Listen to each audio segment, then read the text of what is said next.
ang ating simbahan ay napaparatangan na gino-glorify daw natin yung kahirapan.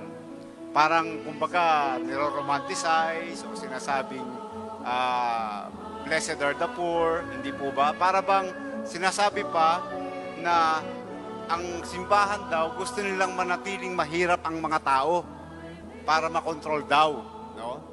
Parang politiko pala yung simbahan. Pero malayo po sa katotohanan yan. Sapagkat ang ninanais ng simbahan, ang lahat tayo po ay umunlad ang ating buhay. Wala pong naghahangad ng kahirapan.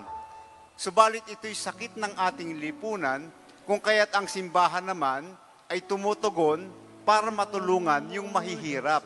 Pero hindi po ninanais ng ating simbahan na ang lahat ay maghirap, na ang poverty ay manatili. Kung maaari lang ay iangat ng simbahan ang lahat ng kabuhayan ng lahat ng tao. Sinasabi kasi ng iba, sabi daw ng simbahan o sabi ni Jesus, blessed are the poor. Hindi po.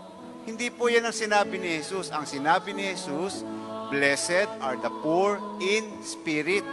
Poor in spirit. Anong ibig sabihin nun?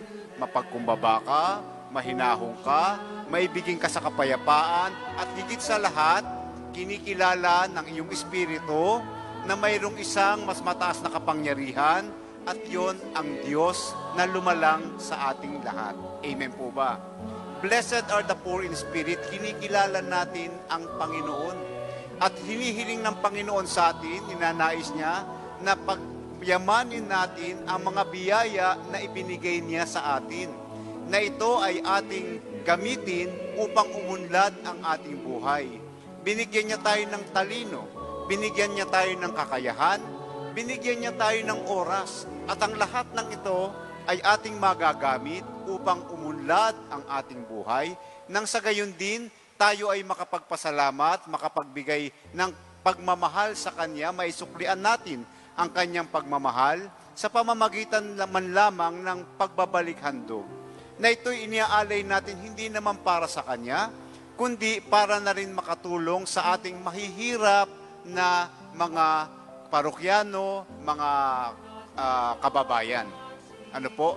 Ito po ang ibig sabihin ng ating simbahan, blessed are the poor, pinagpapala nyo rin ang mga mahihirap sa pamamagitan ng ating pagbabalik handog, na itutulong po natin yan sa mga naghihikahos na ating mga kapatid sa ating parokya.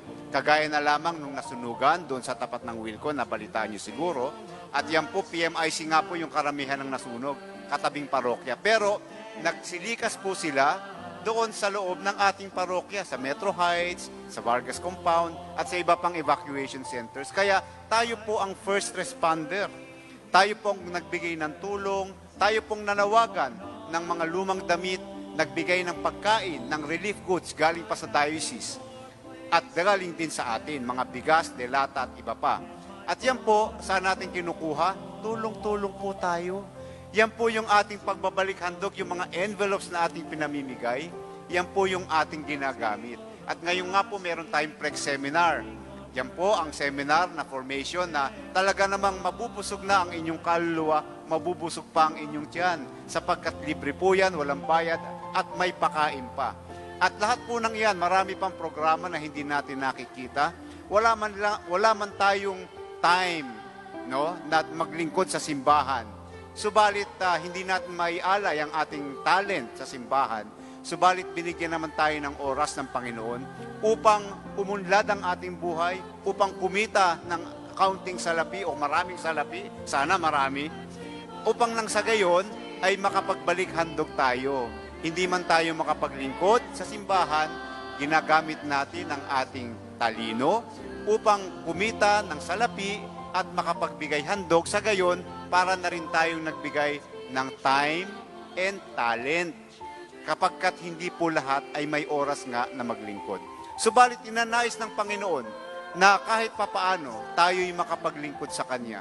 Sa maliit na bagay o maliit na kakayahan natin na maiaalay, kaya't patuloy ding nananawagan ang simbahan na tayo na po, maglingkod po tayo sa simbahan.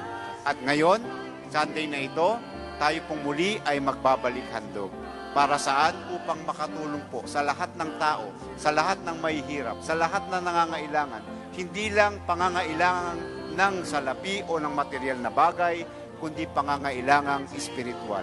Sapagkat ito ang namamayaning kahirapan sa ating lipunan ngayon, poverty in spirit. Ano po? Poverty in spiritual connection with God. Kaya sa ating pong pagtutulungan, salubungin po natin ang ating mahal na Panginoon sa mahal na dambana, mag-alay po tayo at alalahanin natin tayong lahat ay poor in spirit. Magpakumbaba, mag-alay sa Diyos at kilalanin higit sa lahat na siya ang ating Panginoon. Palakpakan po natin siya sa Sunday na ito. Maraming salamat.